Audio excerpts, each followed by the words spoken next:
唔知你有冇試過信仰去到一個地步，好似前面冇路，就好似係一條大河，前面水流湍急，唔知道點樣先至可以過到去。你會唔會覺得，如果要你向前行出一步，係一個好黐線嘅冒險？但係如果神叫你咁樣行嘅話，你敢唔敢信佢？今日我哋會睇利未人抬約櫃過約旦河嘅故事，睇下佢哋點樣喺人生裏邊實踐信仰，喺生活裏邊遇見神。大家好，我係 Shipman。我覺得能夠喺生活裏邊實踐出嚟嘅，先至能夠叫信仰。所以呢一個係一個分享基督教資源嘅頻道，希望讓到大家喺繁忙嘅生活裏邊能夠得着信仰嘅啟發，將信仰喺生活裏邊實踐出嚟，從而做到生命中遇見神。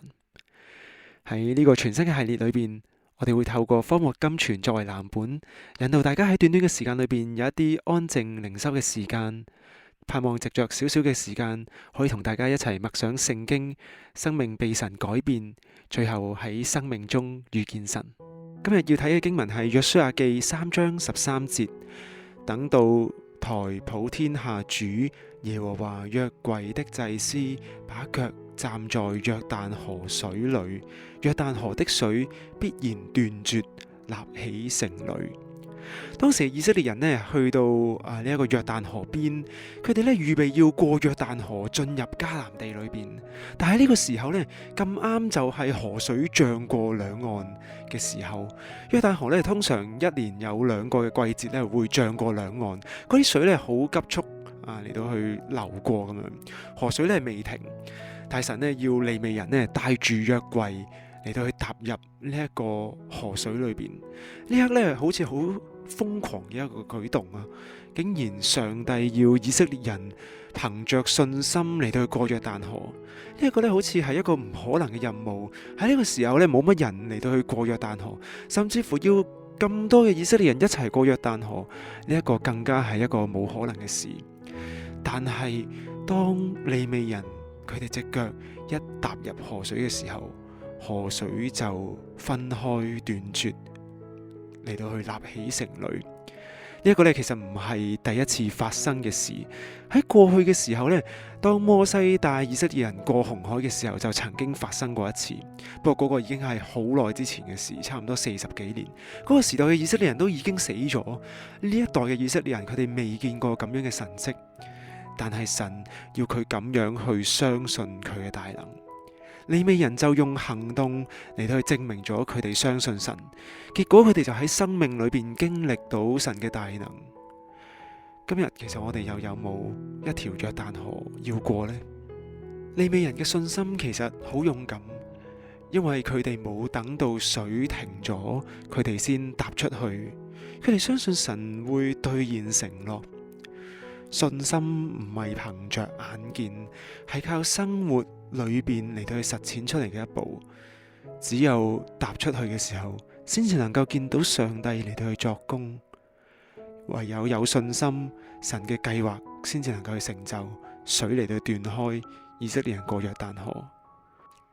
呢篇文章繼續嚟到去講，信心唔單止讓人去經歷上帝嘅作為，信心更加能夠去榮耀神。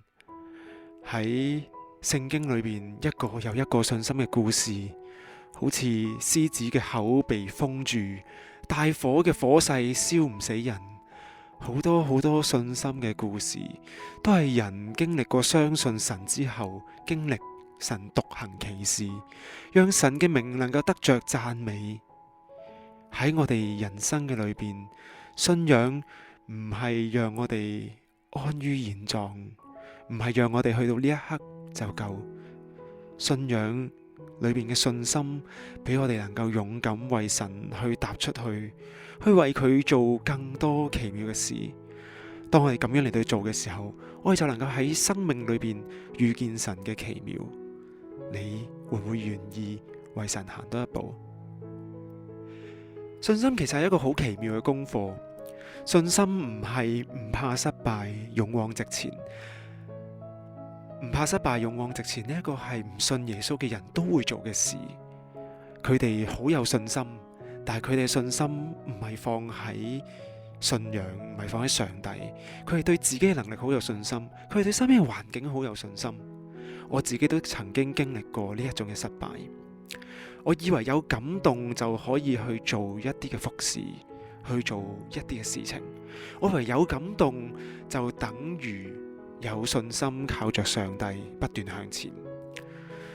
當我只係憑着自己嘅感動，當我自己不斷嚟到橫衝直撞嘅時候，最後我經歷咗好大嘅失敗。當我事後反思嘅時候，我睇到原來我嘅信心唔係放喺上帝裏邊，我只係放喺自己有感動嘅地方上邊。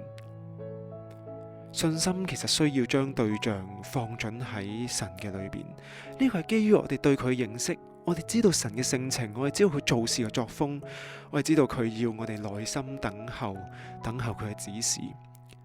真正嘅信心係我哋知道前面嘅道路係未必行得通，我哋知道神要我哋繼續等待，但係我哋就因為呢個係神要我哋去行嘅方向，我就唔怕艱辛，繼續等待。行神嘅路唔代表係容易嘅路，但係一定係奇妙而且榮耀神嘅道路。喺過程裏邊我哋未必為意，但係當我哋回顧過去嘅時候，一定係恩典處處。各位弟兄姊妹，今日你有冇一件事係神叫你要行出去？你敢唔敢相信佢，去實踐你嘅信仰，讓到你喺生命裏邊遇見神嘅工作？我哋最後一齊祈禱。親愛主，我哋多謝你俾到我哋今日藉着利未人同埋以色列人過約旦河嘅故事，話俾我哋知信心要喺生活裏邊去實踐出嚟。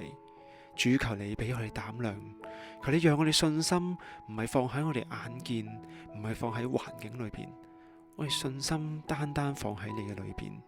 我哋信得過你嘅應許，我哋喺生命裏邊與你相遇，經歷你奇妙嘅作為。我哋祈禱係奉耶穌名字祈求，阿門。今日嘅內容去到呢一度，鼓勵你喺結束之後仍然可以有一啲時間去默想頭先嘅內容，有個人同神祈禱親近嘅時間啦。